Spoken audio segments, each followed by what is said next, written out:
Hello, everybody, and here's one called The Neighborhood That Wasn't.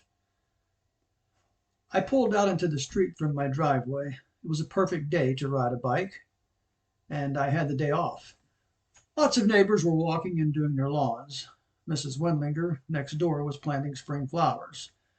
"Hi, Mrs. Wendlinger," I said.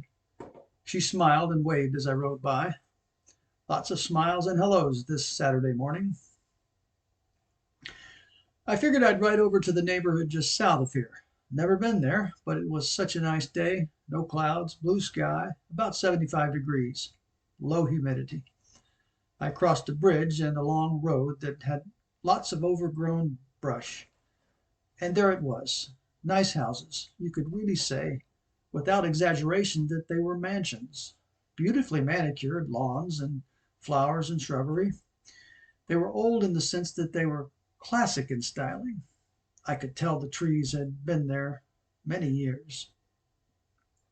I rode up and down the streets. Each house had its own personality, no cookie cutter design or Levittown arrangement.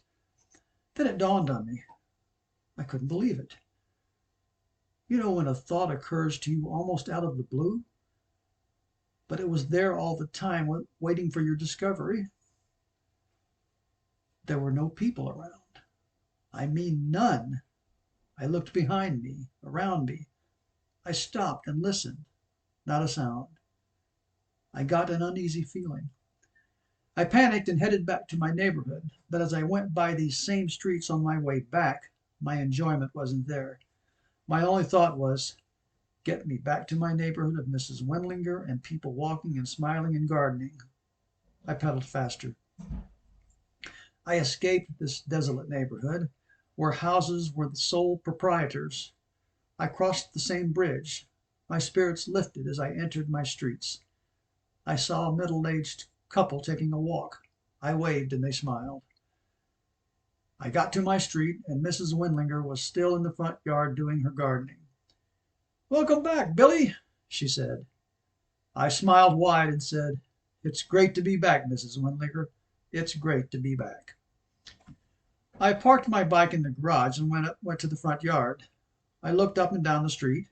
Sure enough, there were people walking and talking and gardening, and children on bikes and older couples walking.